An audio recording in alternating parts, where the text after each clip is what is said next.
For 3 years, Hagler saw Hearns in his future as far back as 1982. They were scheduled to meet, but a Hearns hand injury intervened. I'm not going in there for injury. And when I go in there, I want to be in tip-top condition and great health. Finally, the fight was canceled. Hagler was livid. And he was going to make $2 million. He turned down $2 million. In the first beginning, Ray, he started complaining about his little baby Pinky. You know how many people will give $1 million for that little baby Pinky? They cut that thing off. And come April 15, in 3 rounds, I would be the greatest. And Tommy said, I'm going to be laying down there and his hands are going to be raised. I feel almost the same way, but when the smoke clears, because I'm coming out smoking, as you know, but when the smoke clears, it'll be my hands that'll be raised. After 3 long years, the war of words will be settled amidst the neon of Las Vegas, Nevada. Hagler and Hearns have descended upon Caesar's Palace to end their dispute and treat the public to the fight of the year. The hype is over, and the drama begins as we await the opening bell between 2 great champions, marvelous Marvin Hagler and Thomas Hearns.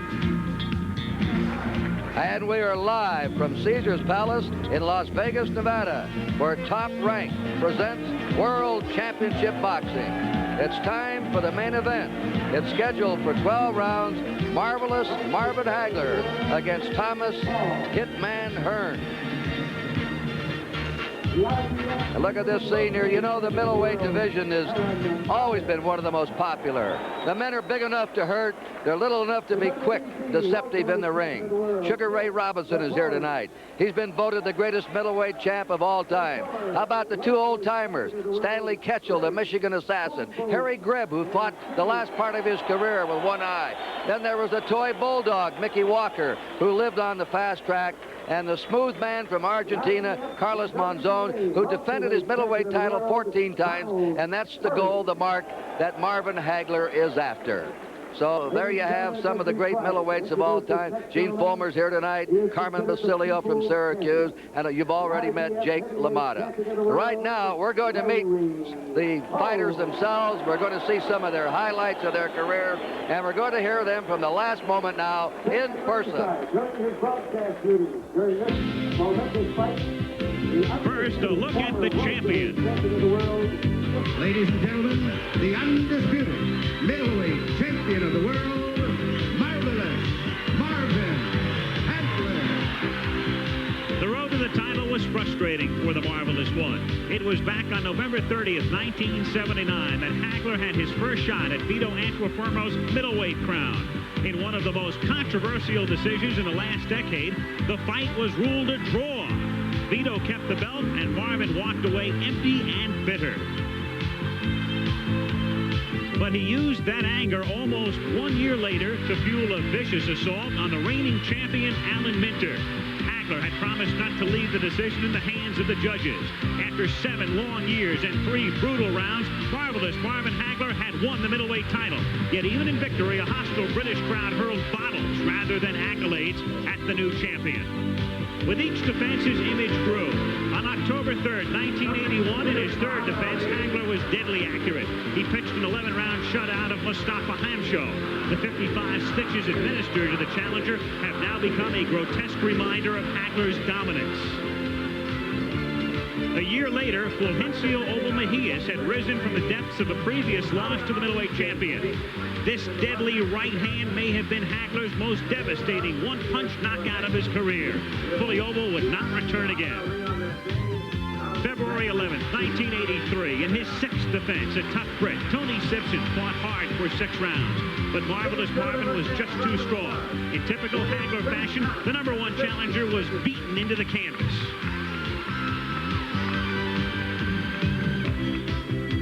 Then, on November 10th, 1983, marvelous Marvin Hagler took on the legendary Roberto Duran. It has been said that the champion gave the challenger too much respect. But in the end, after 15 rounds, Hagler had won the unanimous decision. He had his long-awaited recognition as a dominant middleweight champion. But by not winning convincingly, Hagler had left a hint of doubt.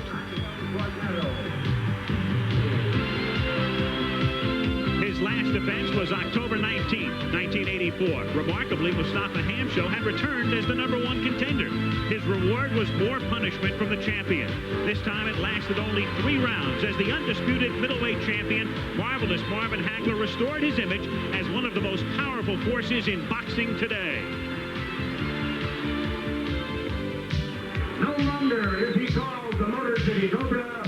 He has returned as Thomas, the Hitman Hearns.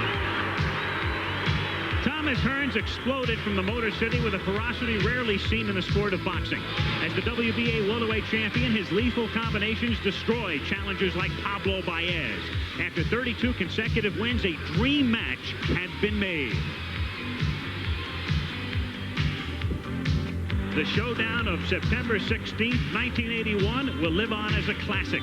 Hearns took the early lead from Sugar Ray Leonard, but in the 6th, the gutsy WBC champion had Thomas in desperate trouble. The tide had turned. Remarkably, Hearns outboxed Leonard in rounds 8 through 12. And here in the 11th, it was Leonard who was struggling to survive with a battered left eye.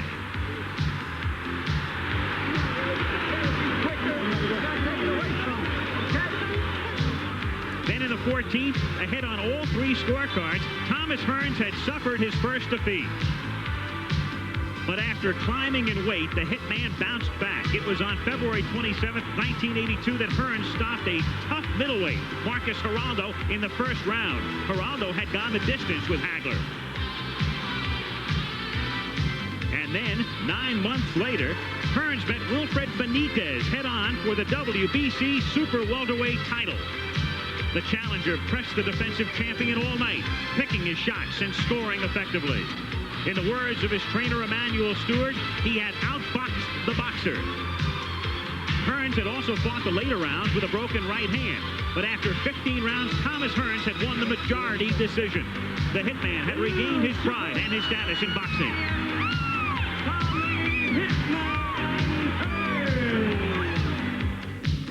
7 months later, Hearns stepped up in weight to meet a former light heavyweight contender named Murray Sutherland. Weighing 157.5 pounds, the Hitman once again proved his worth as a boxer. Sutherland later confided that he was hurt in the final round, calling Hearns a powerful middleweight puncher. Thomas called this fight a great test, stating, "It showed I belong in this division." It was hard to disagree.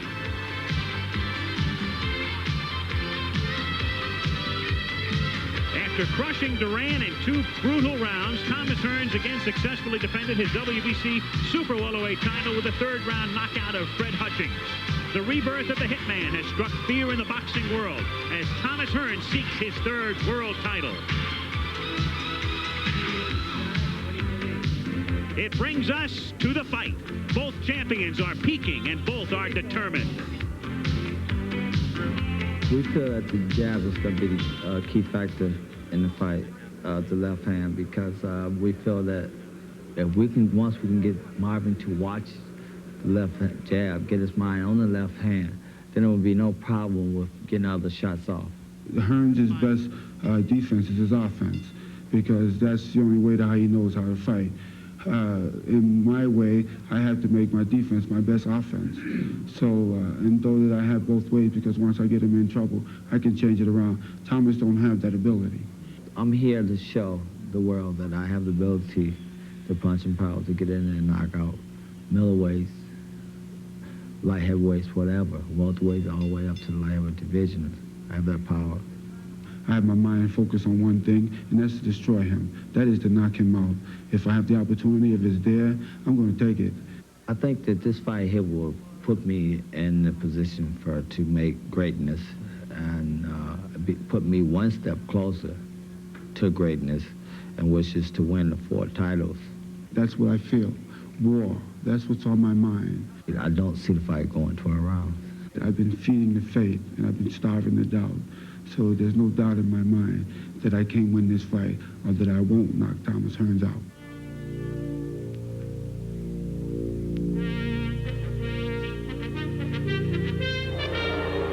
And war is right. Hagler is still rankled at the cancellation 2 years ago by Hearns. They train differently. An old-time fighter, Hagler. He trains at Provincetown on Cape Cod. Then he went to Palm Springs and closed his workouts to the public. Hearns came into Miami Beach and then moved right in here to Caesar's Palace and had open sessions. In fact, he led Arabic dancing in the ring with 6 beauties there. It sort of reminds you of Muhammad Ali in his training days. But they're all set now. They want to get to it, and we're going to get right down to ringside to Al Michaels and Al Bernstein. All right, Kurt, well, everybody's been talking about it. Hearns has certain hand speed and the jab and power and all of that, and Hagler is more resolute, and there are a million different factors involved here, and that's why there's been so much talk about who will win. For each man to win, what has to happen? What's the key for each man? I think for Thomas Hearns, he wants to establish his jab. It's very important, and be able to drop the right hand in. He thinks that he can do that against Hagler, and he thinks that he can keep Hagler on the outside by doing that. For Marvin Hagler, the key is to get by that jab, not just get by it, but get inside and then work to the body of that man, Thomas Hearns, and then eventually get to the head. I think the wild card is, will Marvin Hagler switch to righty effectively? If he does that, it might be the key to a victory for him. As is customary, it is the challenger who enters first, as it is Hagler's title. Even though Tommy has won 2 titles, he does not own the middleweight crown that he seeks tonight, and thus he is the first to come in. And the long wait is over, as accompanied by the entourage. He is out of the dressing room and about ready to enter the arena.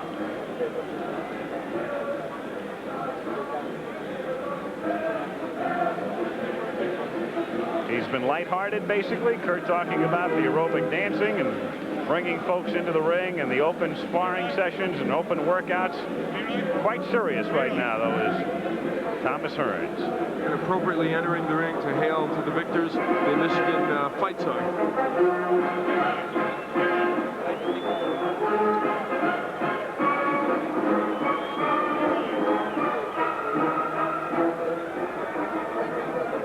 Still not in view of most here in the arena yet is Hearns, so no response as yet, but very shortly he will be approaching that part of the arena here at Caesar's Palace just about now, where they're beginning to take notice of the entry of Thomas Hearns as he comes down the aisle. The second time Thomas Hearns has had this kind of situation. The last time, of course, against Sugar Ray Leonard. He hopes this turns out differently. Now he's spotted.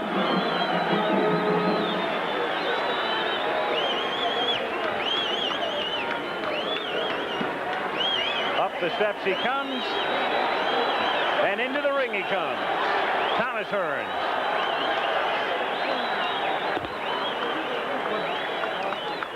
The only loss, of course, to Sugar Ray Leonard back in 1981, a fight in which he was ahead.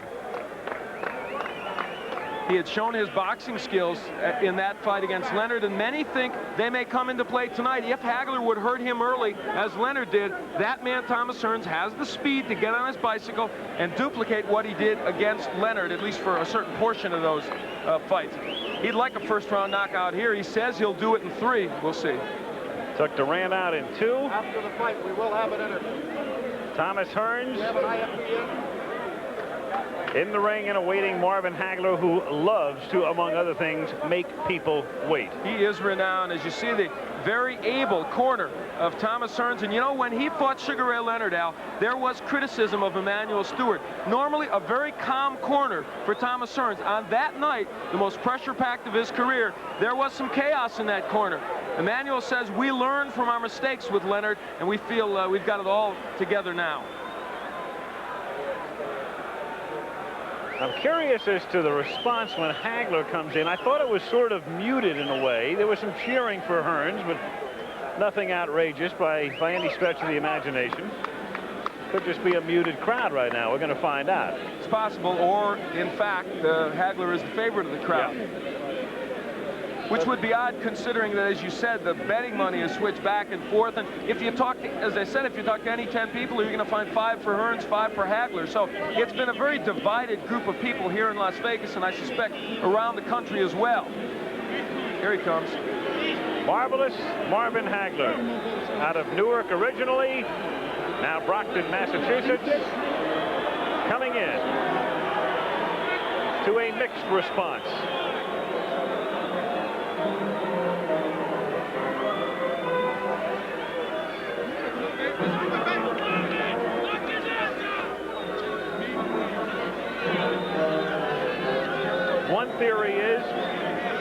who think Hagler will win. They say maybe this fight means a little bit more to Hagler than it does to Hearns. It means a lot, obviously, to both, but that theory goes that Marvin feels he'll never get the respect he's due unless he beats Thomas Hearns. And he is, of course, chasing the record of Carlos Monzon, looking for the 14 consecutive title defenses. He has 10 now. He's shooting for number 11. And indeed, the response to Marvin Hagler seems to be a little bit more than Thomas Hearns. It is. It is. A bigger hand for Hagler coming in, for what that's worth, than for the Hitman. When he came in against Roberto Duran in his last big fight, it was just the opposite. So perhaps Marvin Hagler finally getting his due from boxing fans who on occasion have been indifferent to him.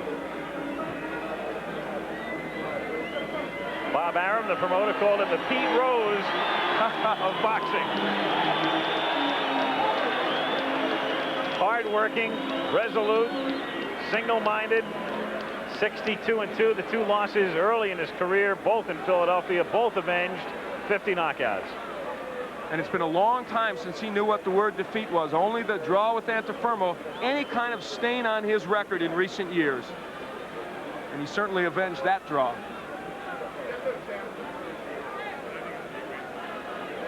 A look at the tail of the tape, it tells you what you know probably already about the big reach advantage, the height advantage for Thomas Hearns, and that's a key element in this fight. But for Marvin Hagler, he expects to get inside against Hearns, and if he doesn't do that, could have a long night.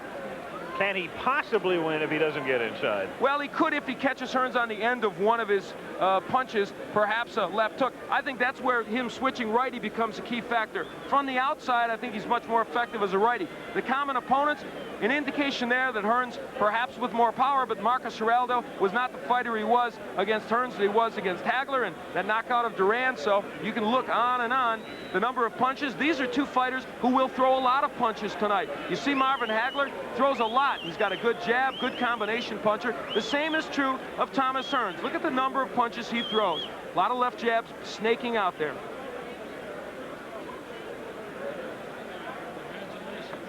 So the pomp and ceremony still taking place. We're going to have the national anthem shortly. Al, here's the difference now. From Nevada, we go to WBC rules. And these will change somewhat. 10-point must system still in effect. There is no 3 knockdown rule. There is no standing 8 count. You saved by the bell only in the last round. Again, the 3 judges will score the fight. International judges, the referee, or the ring doctor can stop the fight. Right now, let's go to the ring and Chuck Hull. Ladies and gentlemen, I would direct your attention to the lighted tower, the Fantasy Tower at Caesar's Palace, just to the northeast of us, and you will see unfurled the largest American flag in the world. The flag was created by Mr. Ski Dembski. And now it gives me a great deal of pleasure to introduce a very talented young man as I ask you to rise, please, as our national anthem will be presented by Doc Severinsen.